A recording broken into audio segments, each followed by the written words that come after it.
a good analogy because I've had one-on-one conversations with Evander, and he's told me, you're good. You just got to do a little bit more like this or a little bit more like that.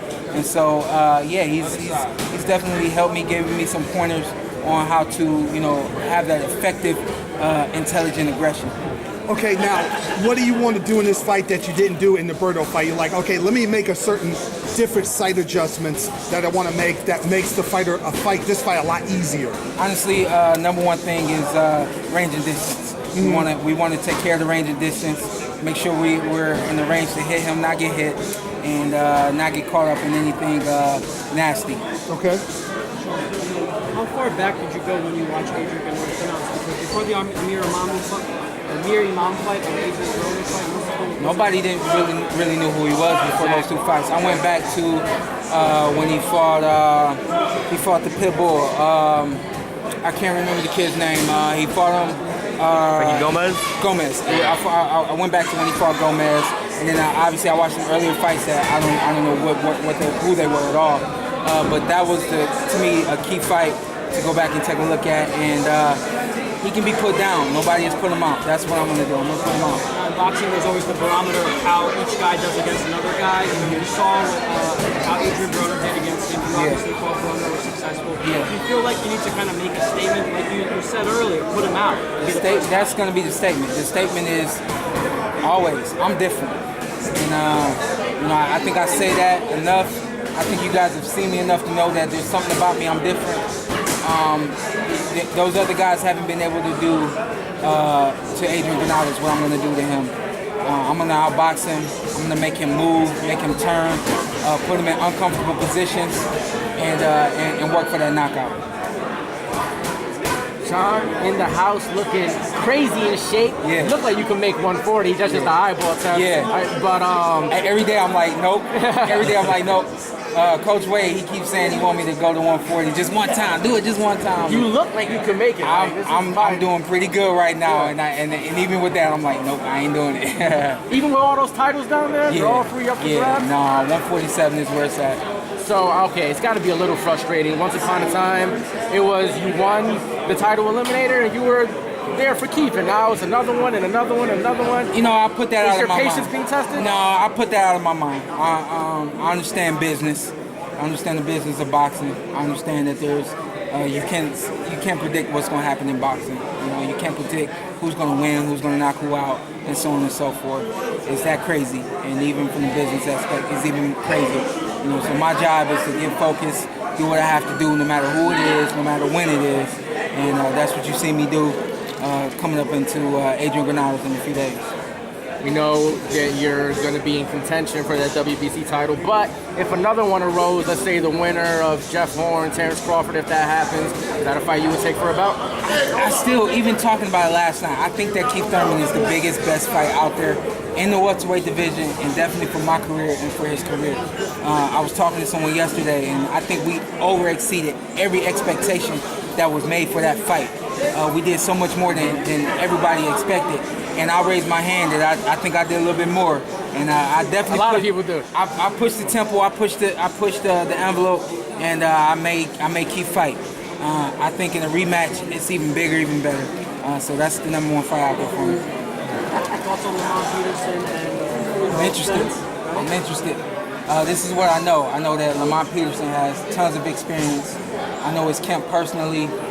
Barry seems to come up with a game plan for each fight. A lot like my dad. My dad comes up with a game plan for each fighter. We don't just go in there, this is our fighting style, this is what we're going to do. We figure out what fight specific, what we need to do. 300 does the same thing with all of his fighters. I'm interested to see what fight game plan he comes up with for Errol Spence. I think Errol Spence is going to win that fight, but I'm interested to see how it plays out. That's a pretty aggressive first title defense for the IBF belt. Definitely. Definitely. Even myself, when I had the IBF, my first contention was against Kell Brook. I know that about Errol Spence. He's not in here to just walk around the block saying, "Hey, I'm Errol Spence. I'm making money. I'm fighting." He's in here to get in there with the best and beat the best, and that's it. Besides yourself, do you think he is the best welterweight? One of the best, 100%. Yeah.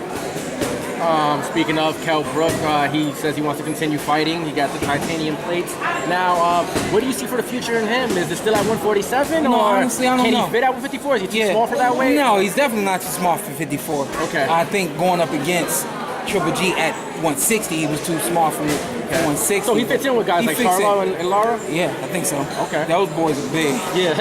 Those boys are big. But I think that he could fit in at 54. I think he should definitely be aware and monitor his health and physically especially, and take care of business. Is it a little bit kind of bittersweet for you to see him leave the division? I know you always kind of wanted that rematch. You know, I wanted that rematch just to kind of right my wrongs. Yeah. You know, I think we all, have done some things in our past that we wish we could redo or do right. And if given the opportunity, we may have had those and done those right things. That is one instance where, I knew I fought the wrong fight. I fought but if I had it again, I would take it. But with him leaving and going to 54 or whatever he decides to do, it's okay. He's in my rear view now. All right. I got to ask, there's been, there's a lot of different Shawn Porters. You got the one that out-jabbed Adrian Broner, and then you got the one who just comes to and pushes you against the ropes like Andre Berto. Which one do we see against Adrian Granados? Because he's kind of a come-forward fighter also. You're going to see the jab. outbox him? You're going to see the jab. Okay. The jab is beautiful. I think the world needs to know my jab is beautiful. The speed is there. I think the world needs to know my speed is there. And guess what? We got more power now than we had against Andre Berto. So the power is there. The world will see the power as well. Is that what you can attribute the lighter body frame looking for? Have you guys been working on a lot more speed? I've been working on it all. Okay. I think what you're seeing right now is just a man that's in top condition, top shape, and ready to go. That's it. But we've worked on it all.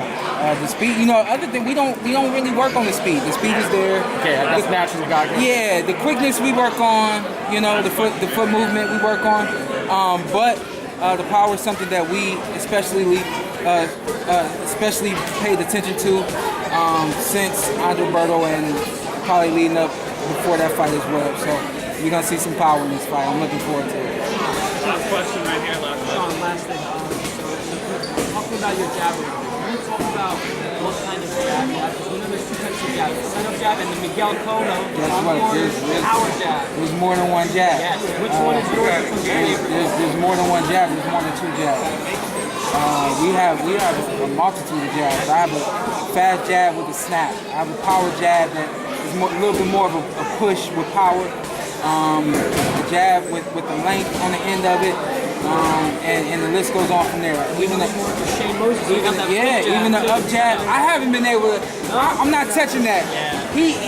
I look at him I'm like, that's your move, man. I'm not. Yeah, he's really good with that off timing jab. It's an off timing jab. His son can do it. His son has a really good off timing jab. I've kind of left that one alone. I play with it from time to time, but even the up jab, I can come with an up jab that you don't see, a feint jab, so you'll see it all. We're going right here.